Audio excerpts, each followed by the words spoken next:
The great hall of the Galactic Council stretched out like a massive cathedral made of crystal and starlight.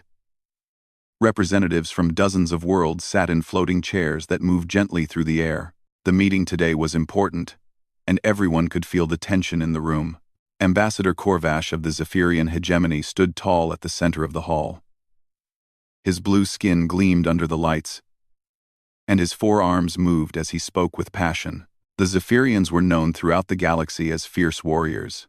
They had conquered 3 star systems and never lost a single battle.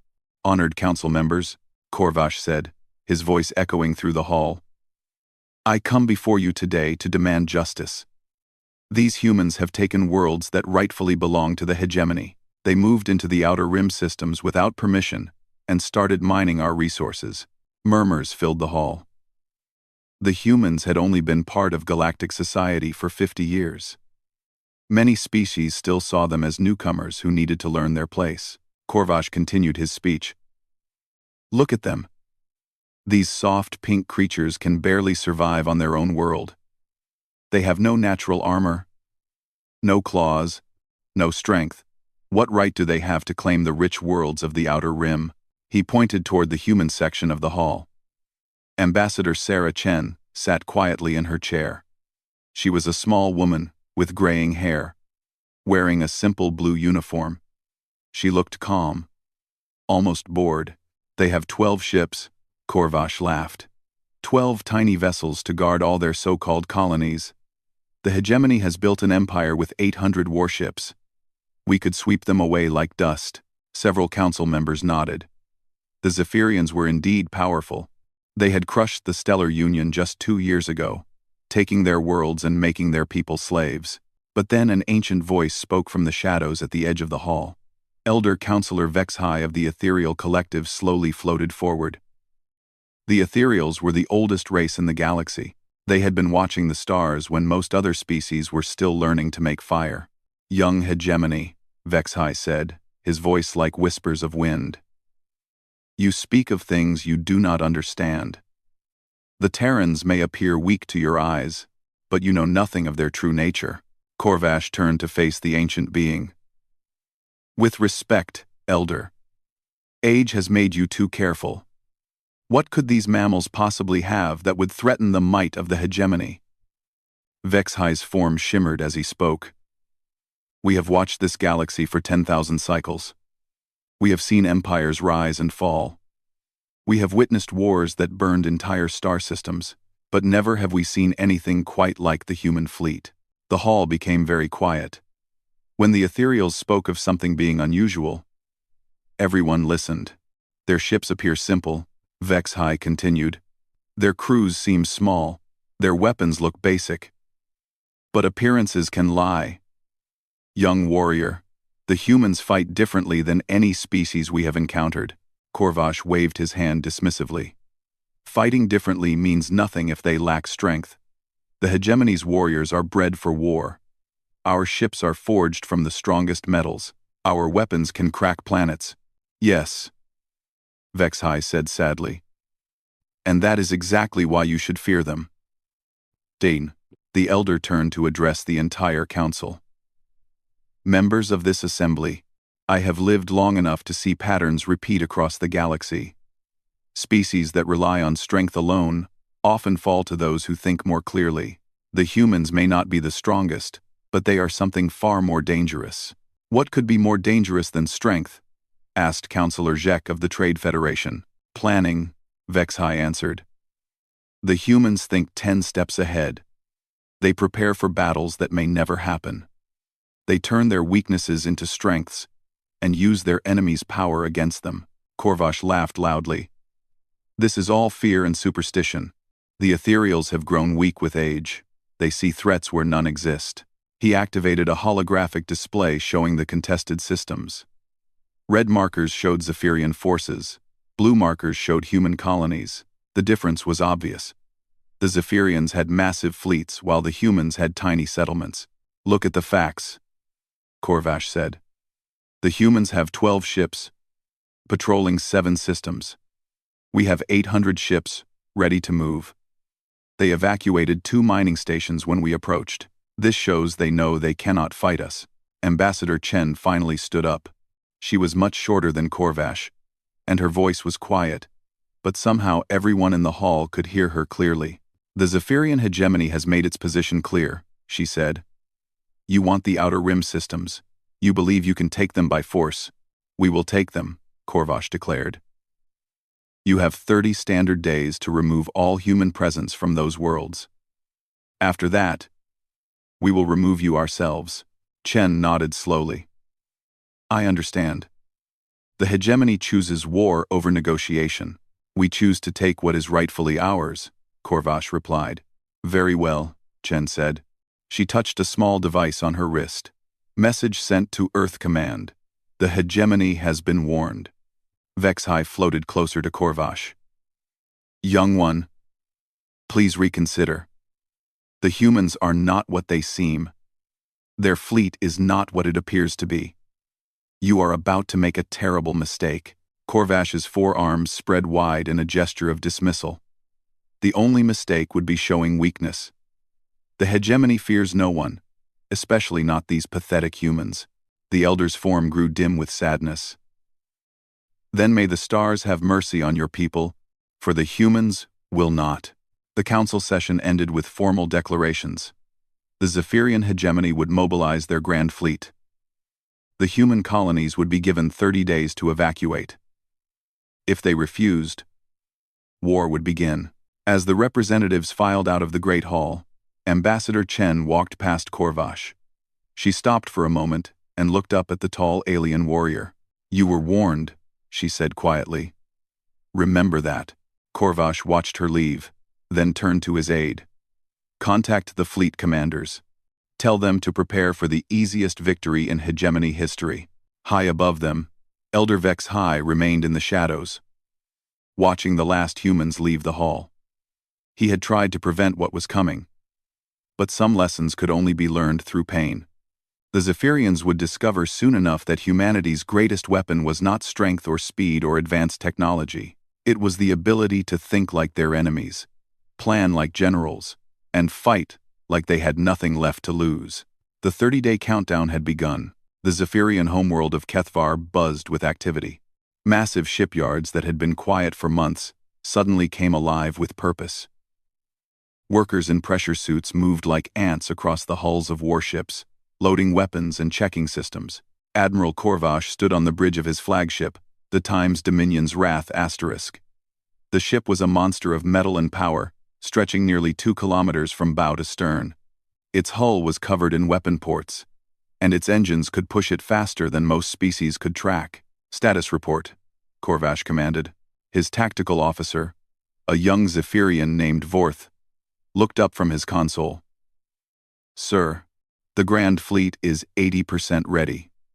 We have 796 ships prepared for combat. The remaining 4 vessels will join us within 6 hours. Corvash nodded with satisfaction. 800 ships was the largest force the hegemony had ever assembled. It was enough to conquer entire star systems, not just remove a handful of human colonists. What do our scouts report about human activity? Corvash asked. No change, sir, Vorth replied. Their 12 patrol ships are still moving in the same patterns. No additional forces have arrived. Our intelligence suggests they are preparing to evacuate the mining colonies. Good, Corvash said. Fear is making them sensible. On the far side of the galaxy, Fleet Admiral Marcus Chen sat in his office on Luna Naval Command. Through the large window, he could see Earth spinning slowly in space, blue and white and beautiful. It looked peaceful, but Chen knew that looks could be very deceiving. A communication request blinked on his desk. He activated it, and the face of his daughter appeared on the screen. Ambassador Sarah Chen looked tired from her long journey back from the Galactic Council. Dad, she said, the Zephyrians aren't backing down. Corvash believes his own propaganda about human weakness. I expected as much, Admiral Chen replied.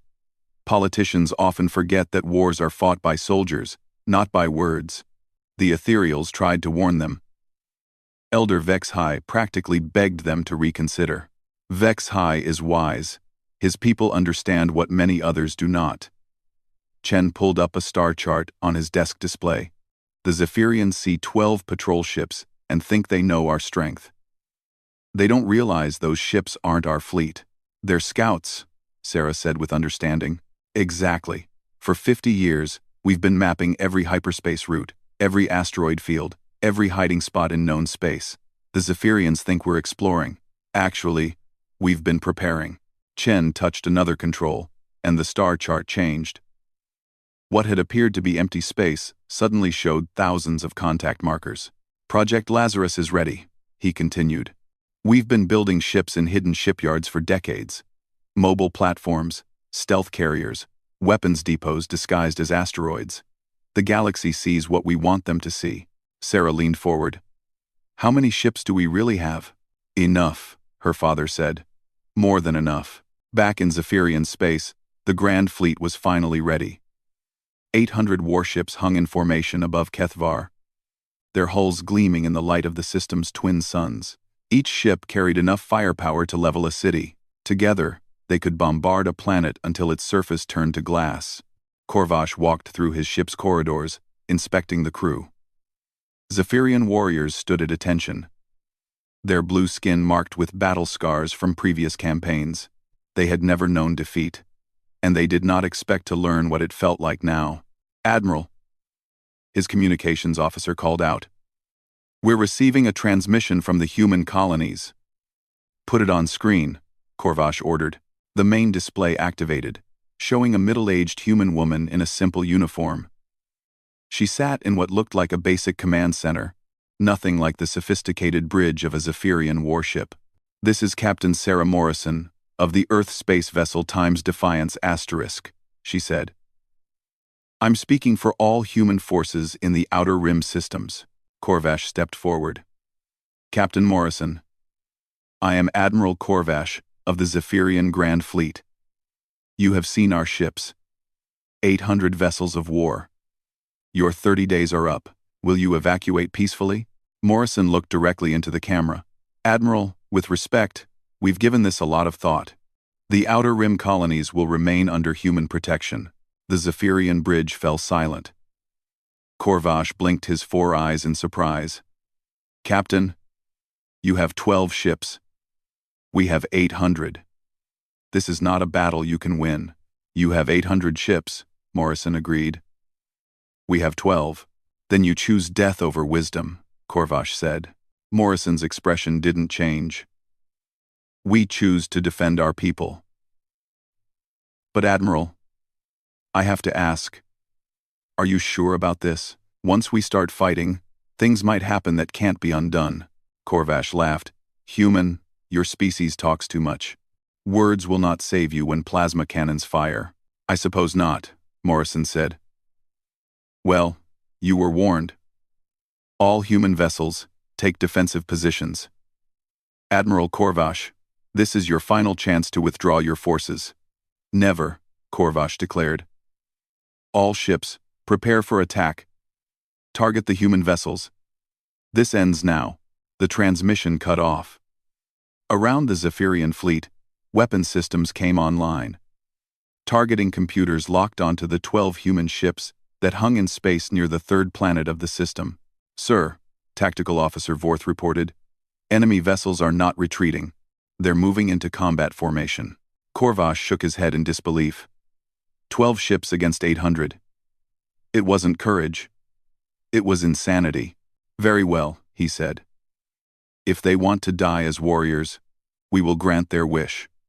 All ships, advance. Show them the power of the hegemony. The Grand Fleet began to move. 800 warships accelerated toward the human position, their engines leaving trails of light across the darkness of space. It was a sight that had terrified dozens of species across the galaxy. On the bridge of the Times Defiance *, Captain Morrison watched the approaching fleet on her tactical display. Her crew worked quietly at their stations, checking systems and preparing weapons. Captain, her tactical officer said, the Zephyrian fleet will be in weapons range in 15 minutes. Understood, Morrison replied. She touched her communication device. This is Times Defiance. Times to all units. Project Lazarus. Phase 1 is now active.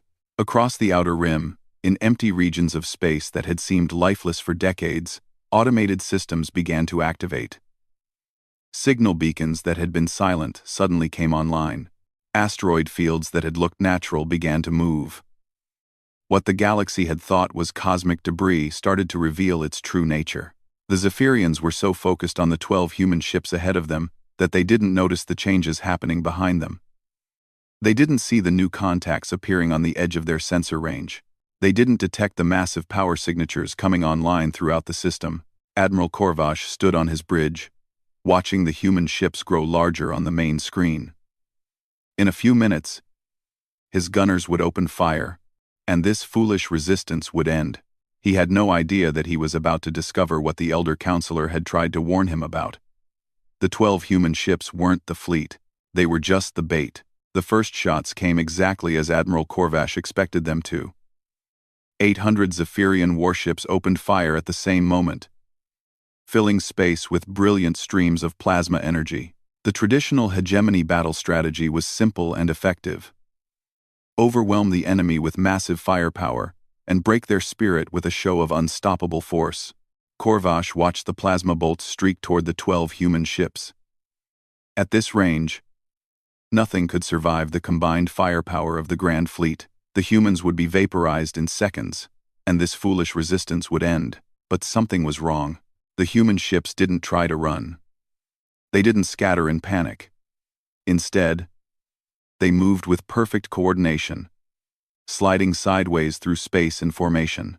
And then they did something that made Korvash's blood run cold. They fired back. The weapons that came from the human ships weren't plasma bolts or energy beams.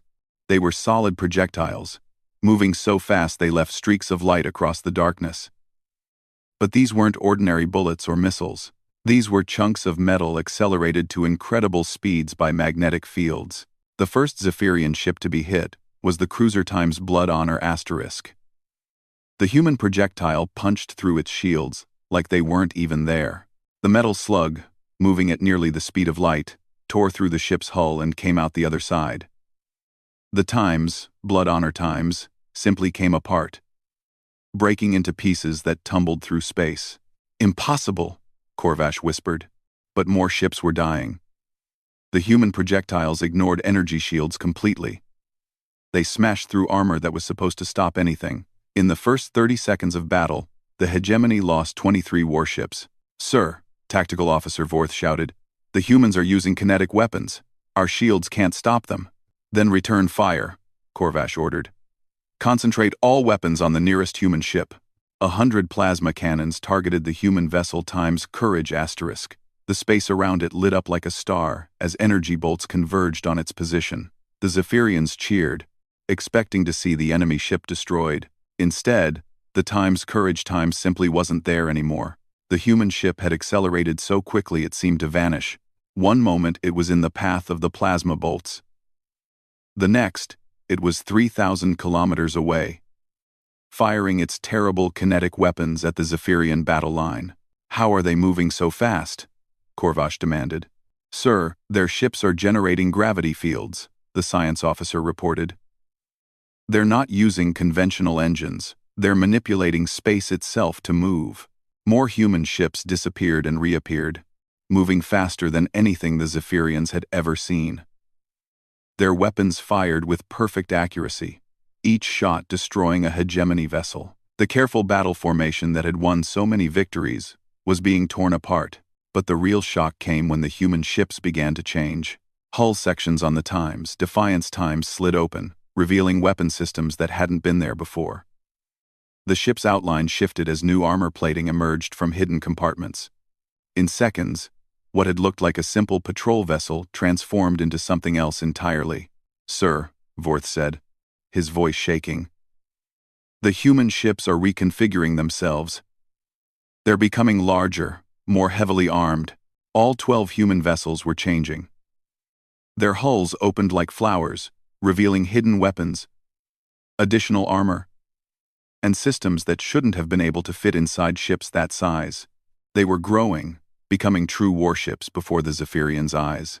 Captain Morrison's voice came over the communication channels, calm and professional. "All human vessels, Full combat configuration. Weapons free. Show them what we really are. The transformed human ships opened fire again.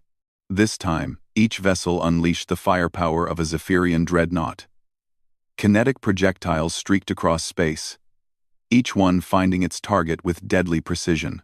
The Grand Fleet's formation collapsed as ships tried to scatter, but the humans anticipated every move.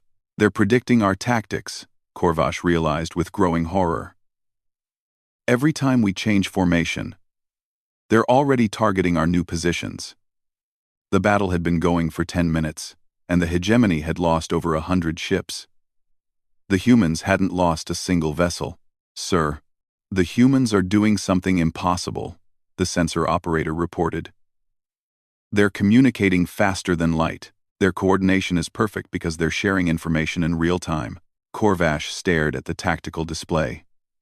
The 12 human ships moved like parts of a single organism. When one ship fired, the others adjusted their positions to create perfect crossfire patterns. When the Zephyrians tried to concentrate their attack on a single target, the other human ships moved to protect it. But the worst revelation came when 3 human ships executed a maneuver that defied everything the Zephyrians thought they knew about space combat. The vessels accelerated toward the Zephyrian center, moving faster and faster until they should have been unable to track targets or coordinate with each other. But instead of losing control, they moved with even greater precision. They were fighting at speeds that should have made accurate fire impossible. How are they doing this? Korvash demanded. Sir, their computers must be processing information faster than ours can imagine. The tactical officer replied. They're calculating battle solutions in real time. Even at these speeds, the 3 human ships tore through the center of the Zephyrian formation, their weapons firing continuously.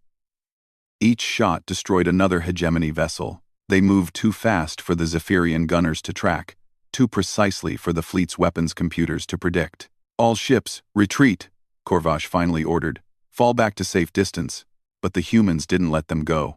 The 12 ships pursued the fleeing Zephyrians, their kinetic weapons reaching out across impossible distances. Ships that thought they had escaped suddenly exploded as metal slugs moving at relativistic speeds found their targets.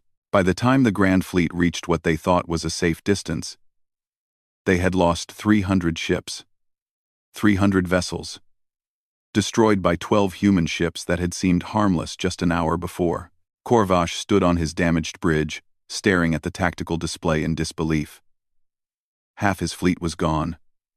The survivors were scattered and demoralized, and the humans were still there, hanging in space like they were waiting for the next wave of attackers. Sir, his communications officer said quietly, we're receiving a transmission from the human vessel.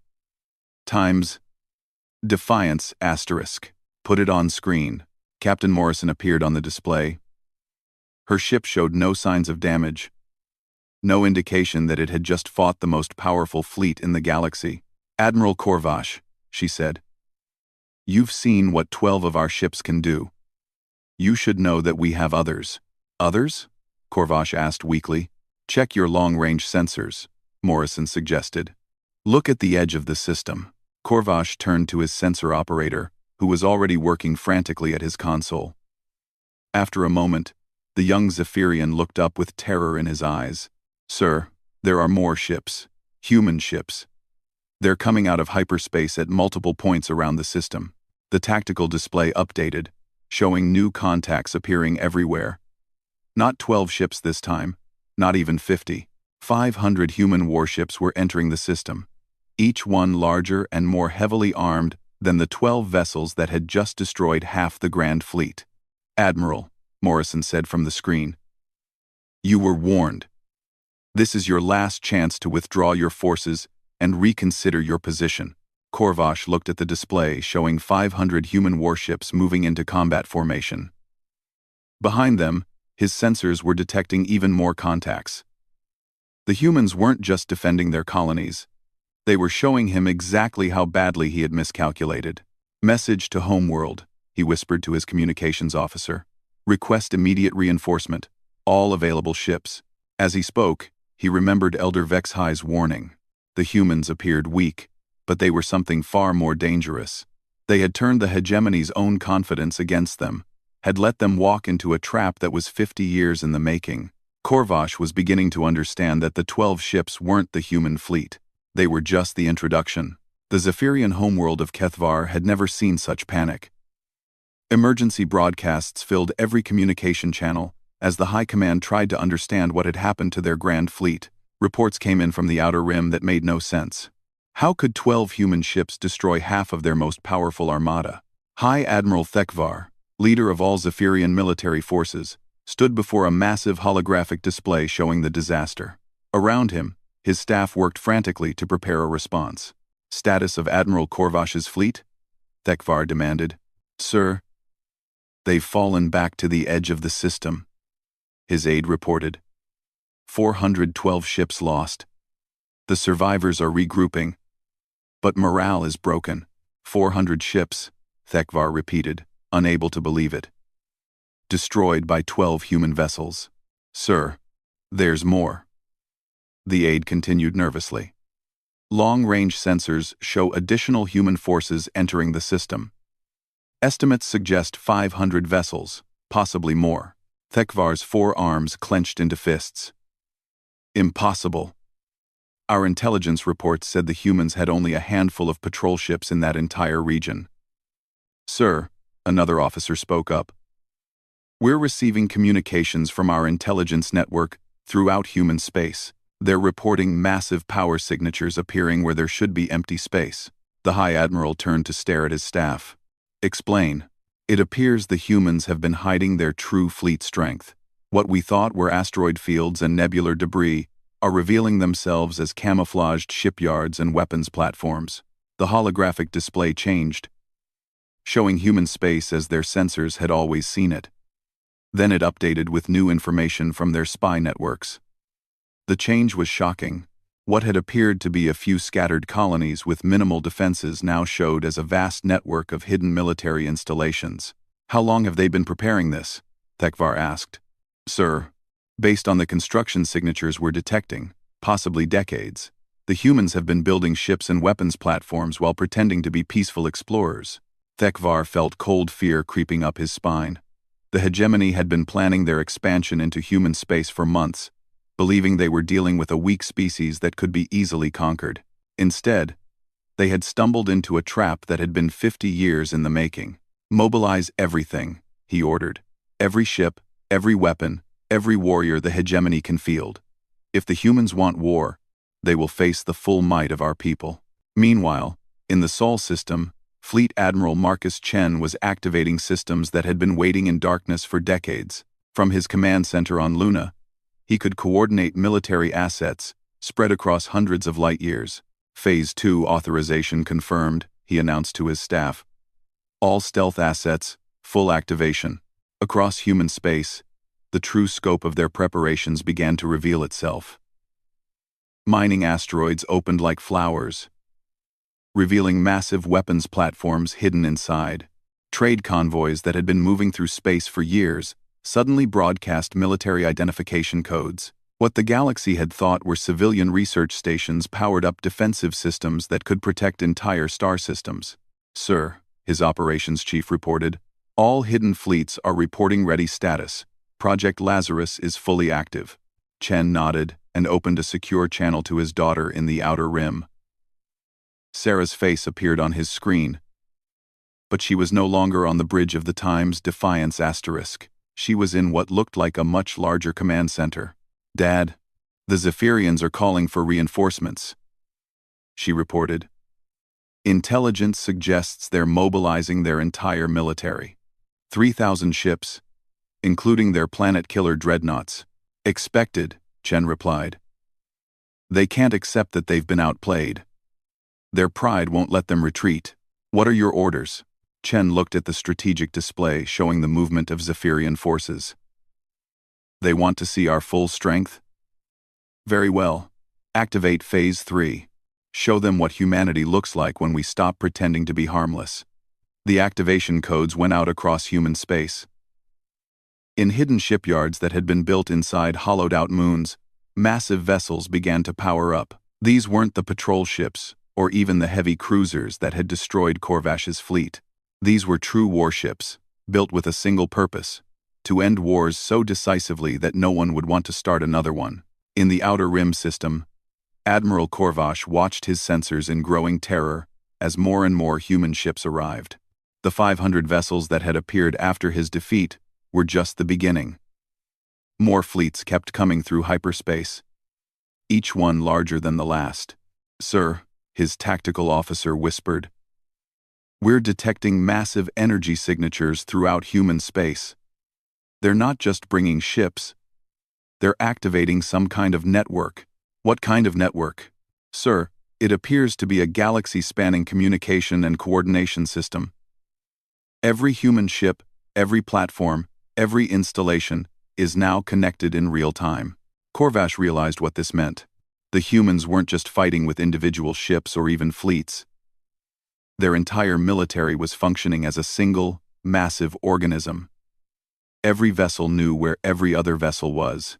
Every weapon system could coordinate with every other weapon system across hundreds of light years. "Sir, incoming transmission from Homeworld," his communications officer announced. High Admiral Thekvar appeared on the main screen, standing in what looked like a war room filled with activity.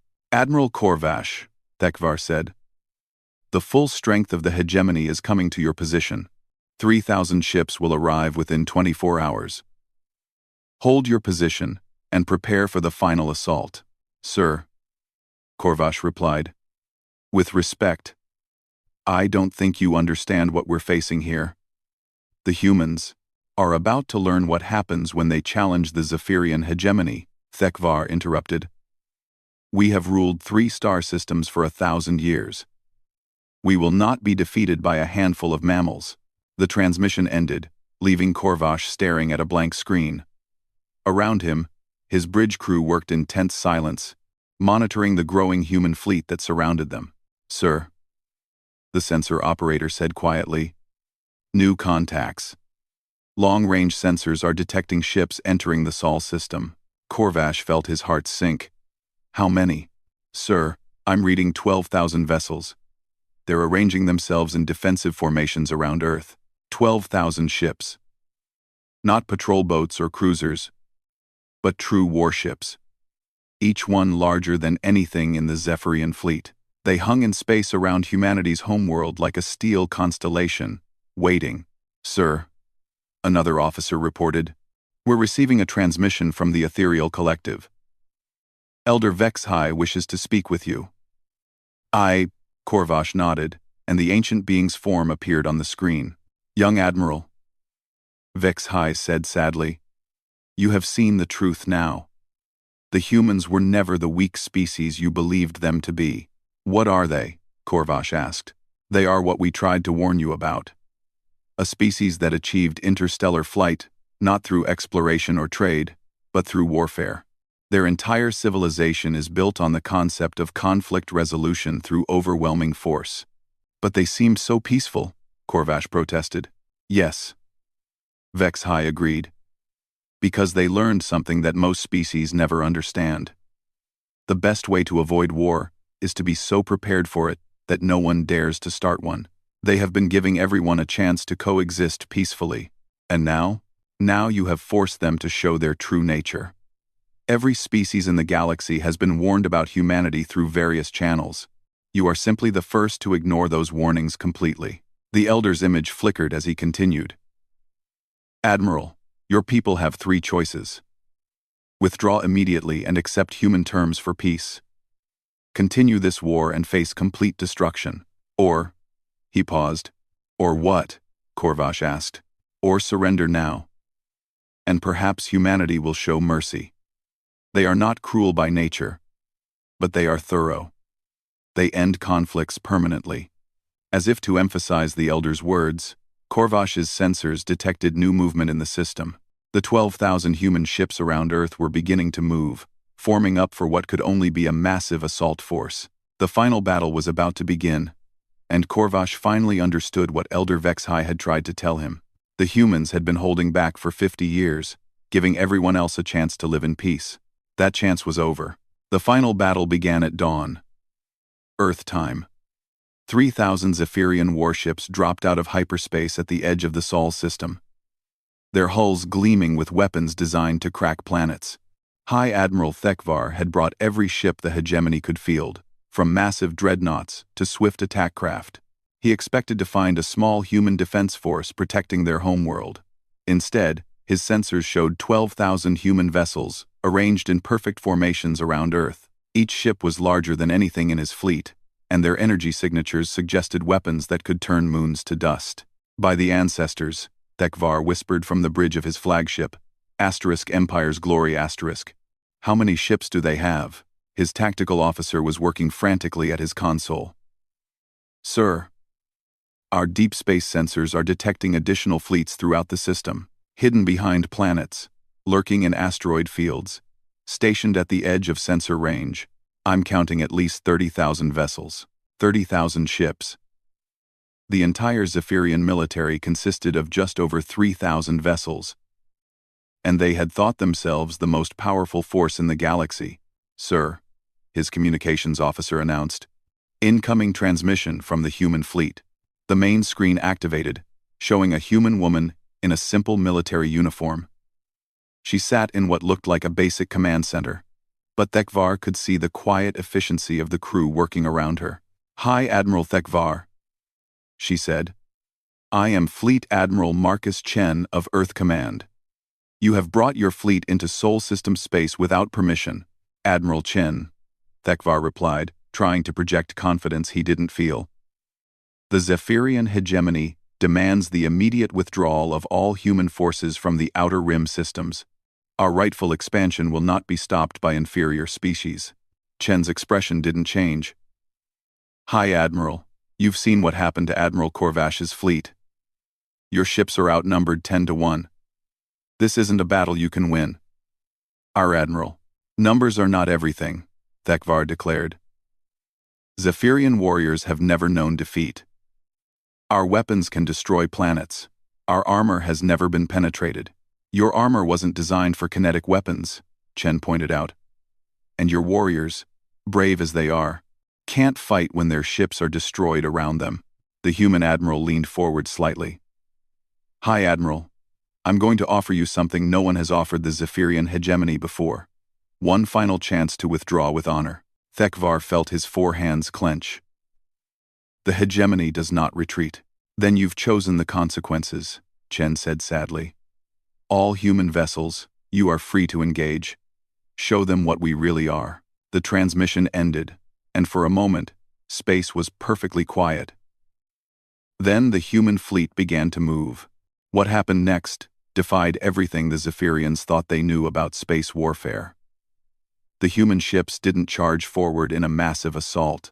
Instead, they moved with surgical precision, each vessel taking a specific position in a pattern too complex for the Zephyrian computers to analyze. They're surrounding us, the tactical officer reported unnecessarily. The Zephyrian fleet found itself enclosed in a sphere of human warships, trapped in the center of a formation that stretched across millions of kilometers.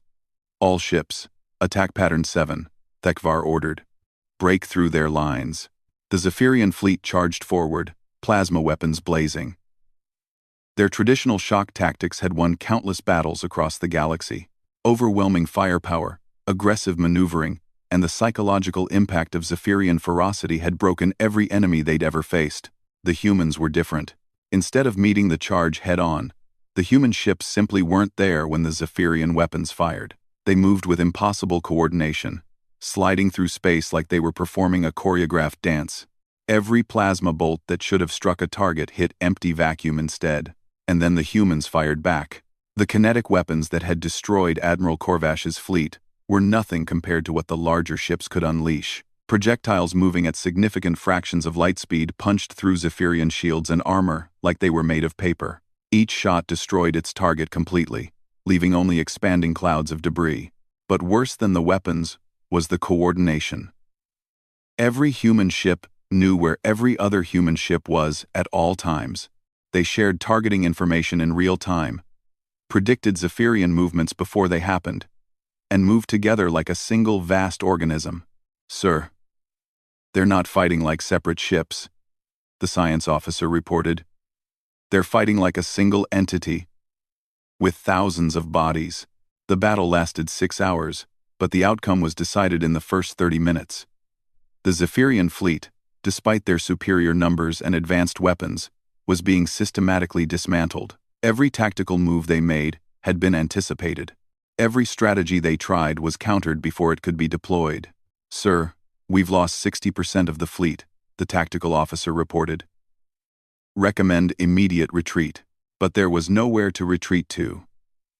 The human sphere formation had closed around them, and every exit was blocked by vessels that could outrun and outgun anything the Zephyrians had. "They're hurting us," Thekvar realized. "This isn't just a battle, it's a demonstration." He was right. The humans weren't simply destroying the Zephyrian fleet. They were showing the galaxy exactly what happened to species that chose war over negotiation. Every shot was perfectly placed. Every maneuver was precisely calculated. Every tactical decision was designed to prove human superiority. By the 4th hour, only a few hundred Zephyrian ships remained. They clustered around Thekvar's flagship, damaged and demoralized. The proud warriors who had conquered 3 star systems now looked like frightened children. "Sir," the communications officer said quietly, "incoming transmission." Admiral Chen appeared on the screen again. Behind her, Thekvar could see the calm efficiency of humans who had just won the most one-sided battle in galactic history. "Hi, Admiral," Chen said. "Your fleet is finished. You have 2 choices. Surrender now, or watch the rest of your ships die for nothing." Thekvar looked around his bridge. His crew, the finest warriors the hegemony had ever produced, stared back at him with defeat in their eyes. "What are your terms?" he asked. "Immediate withdrawal from all disputed territories. Reduction of your military forces by 80%. And most importantly, you will serve as a lesson to any other species considering aggression against human space." "And if we refuse?" Chen's expression remained perfectly calm. "Then we finish what you started." Thekvar closed his 4 eyes and made the hardest decision of his life. The Zephyrian hegemony surrenders. The formal surrender ceremony took place aboard the Times Empire's Glory asterisk. Admiral Chen arrived with a small escort, wearing the same simple uniform she had worn during their conversation. She walked through corridors that had once seemed mighty and imposing, now scarred by battle damage and filled with defeated warriors. In the ship's command center, Thekvar signed the documents that ended Zephyrian expansion forever. As he put down the stylus, he looked up at the human admiral.